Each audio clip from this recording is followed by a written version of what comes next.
يا أيها المزمل قم الليل إلا قليلا نصفه أو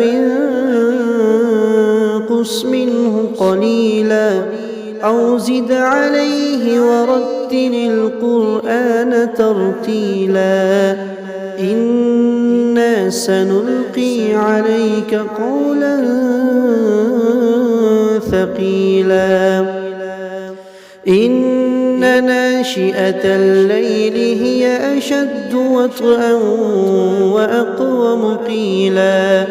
إن لك في النهار سبحا طويلا واذكر اسم ربك وتبتل إليه تبتيلا رب المشرق والمغرب لا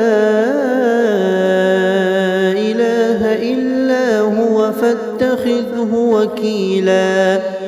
واصبر على ما يقولون واهجرهم هجرا جميلا